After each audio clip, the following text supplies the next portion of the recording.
channel. So for today's video, share ko lang sa inyo kung ano yung mga nire-ready ko kapag may racket ako. May client ako na may make-upan. Kinabukasan. So ayan. Ito yung mga make-up ko. So ayan. Ito yung box ko. Nalinis ko na yan. Nasanitize ko na yan. Bali, ito pa yung mga isa-sanitize ko. Then, share ko sa inyo kung ano-ano yung mga dinadala ko kapag may racket ako. So ayan.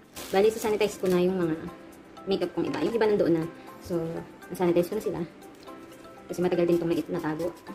Although yung iba naman, yun yung ginagamit ko din. Kasi ngayon, kailangan talaga sanitize, diba? Para safe ang ating mga kliyente. Para wala din silang masabi dito.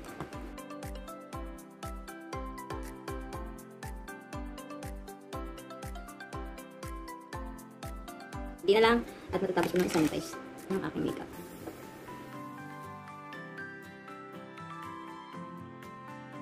At ito na yung mga brushes ko. Ayan. Ito na sila. Malinis na yung lahat. So, nilinis ko yan isa-isa. Mini-make sure ko naman na malinis to bago ko ito gamitin sa mga kliyente ko. Ayan. Ito yung pinakalalagyan niyan. So, lilinisin din natin siya. Kasi nga, matagal siyang nakatago. Hindi siya nakakalabas. Tayo dyan. Nakakalabas na naman. Tayo. Pero actually, din lang sa kanto yung minikapan ko.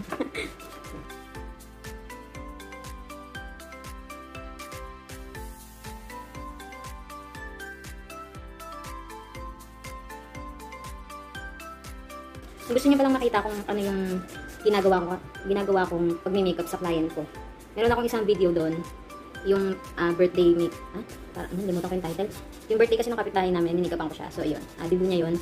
So, ganun yung ginagawa ko sa client ko. Kung gusto niyo mapanood, ilalagay ko yung link din sa baba. At kung gusto niyo magpa-makeup, alam niyo na. Siyempre, depende tayo sa layo. Huwag naman sobrang layo. Kasi may baby din ako. Depende yan. Pero pagka okay na ang lahat, at pwede nang madali nang iwan ng aking junakis, why not, diba? So, yan. Lalagyan na natin ang ating brush. Pero hindi ko ito lahat dadalhin. Ang dadalhin ko lang yung talagang ginagamit ko. Kasi hindi ko talaga ito lahat nagagamit. So, para medyo magaan yung ating dadalhin. Pabawasan ko siya.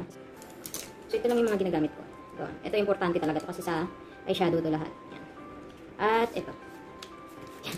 Madami din pala, no? Pero yan. Kasi ito yung mga hindi ko naman usual na ginagamit. So, ito mga to. Iwan ko na itong mga to para magaan. Tapos yung iba, yung ibang pencils, ganyan. Dito ko nilalagay sa pinakalagayan ng brush para safe na safe sila dyan na makikita ko agad na, uy, ito kailangan ko, ganyan. Ito yung mga pencil na ginagamit ko, eyeliner, eyebrow liner, brow liner, ano ba? Ito yung eraser, ito yung eye pen corrector, ito yung mga dinadala ko kadalasan, and lip brush, ito yung mga kadalasan ko dinadala. So, susuksok na natin siya dito.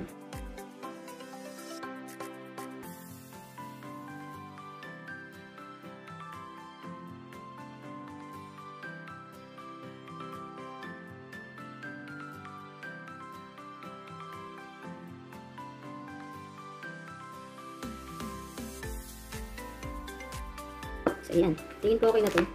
Double check ko na lang ulit mamaya. So, ganito na yung itsura na yun. See? Ayan. Reset na tayo. Ayan, nandito na siya lahat. So, diba? Mas malinis siya. Tingnan. Doon naman tayo sa mga product na dadalhin natin. So, ayan. So, una sa lahat, sa pag nagsusort, para ma-sure ko na kompleto yung dala ko, nag-start ako sa kung saan ako nagsisimula mag-makeup. Kailangan ay, itong Evian facial spray. Yan. Setting spray and pang-hydrate siya. Ito yung una kong in-spray sa mukha para ma-hydrate yung face ng client. Ito naman kailangan ay primer. So, ang primer kong dadalhin ay, so dalawa lang ang primer ko, isang baby skin. Yung lagi nyo nakikita sa video ko. Ngayon naman ay, ang dadalhin ko itong LA Girl na Pro Prep High Definition Smoothing Face Primer. So, yan. Ito na. And then the next one is corrector. Where's my corrector? So, corrector. Ito lang ang corrector na meron ako. At saka concealer. Corrector din naman to. Pero more on pang highlights ko kasi ito ginagamit. Pero pwede naman siya. So, ito, corrector. Yan yung sunod ko kasi pang ano yan ng mga dark spots, under circle. Yan. Tapos, sunod naman ay foundation. So, ito ang dadalhin ko. At saka, ito. May dinadala ko pang isa. Yung pinaka-dark ko naman. Yan. Ito. L'Oreal din siya. So, yan. Yan ang usual na dinadala ko para safe na tayo na magkakaroon na tayo ng isang magandang kulay. Or safe na makukuha ko yung kulay ng client.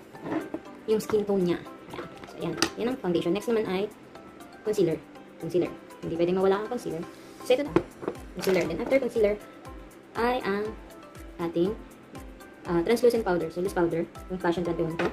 And, sunod naman ay powder. foundation powder. Sunod, kilay. So, pang kilay naman. Bukod doon sa brush ko, nandun na sa may lalagyan. So, brush kilay. So, ito naman. Ito ang aking dadalhin na pang kilay. Ito, Avon to. Avon. And itong Sassy Lady. Is it Sassy Lady or Says Lady? Yan. Sunod naman ay palette. So, eyeshadow palette. Ito ang mga dinadala ko. Ngayon, ito mga favorite kong dalhin. Ito. Ito. Kasi dito na pwede ko siya pang contour. Pwede na rin pang highlights. And ito yung eyeshadow ko pang isa. So, yan. Ito yung mga dadalhin kong eyeshadow. So, complete na to. More on neutral lang ang magagawa ko dito. Next naman ay tawag dyan, blush on. Contour. Contour ko, nandito na din sa palette na to. At nandito na din sa palette na to ang aking blush. So, yun, di ba? Nakatipid tayo sa dadalhin natin. And then, sa eye pa pala ay mascara. Liquid eyeliner. Upper lash. And, of course, ang ating false eyelashes. So, yan. So, ilang piraso na lang to. Kasya pa naman siya. So, okay pa tayo. Good to go. And lip balm. Para sa ating lipstick. So, kadalasan lipstick na dinadala ko ay natural.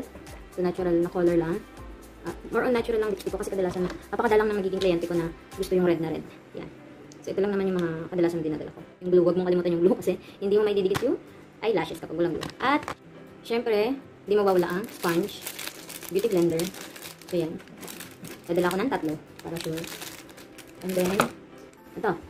Nagamit ko to kapag nag-eye makeup na ako kasi parang hindi ko magalaw yung ating base dito. Para, yan, pag nag-eye makeup na ako, ganyan. Pinampapatong ko siya yan. So, ito. So, yan. Ang mga kailangan ko pa pala ay hairpins, suklay, syempre, ang ating plancha, blower, spray net. So, ayun. Syempre, huwag natin kakalimutan ang new normal. Kailangan meron tayong alcohol, face mask, at face shield. Pero siguro, pag-face mask na lang ako kasi baka hindi man ako makahinga, no? So, mag-face mask na lang tayo para safe. So, ayusin ko na ang aking makeup box. So, yan. So, ayan, ito na ang aking makeup box. Ayan. Yan ay bili sa akin, gift sa akin ng aking asawa.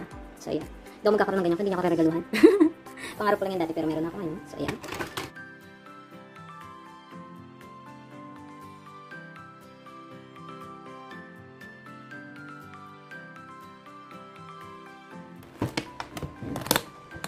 Okay. All set. As prepared na ako para sa aking racket. So, sana nagustuhan niyo yung video nito. At kung gusto niyo, don't forget to like, share, and subscribe to my channel. Keep safe, everyone. Bye-bye!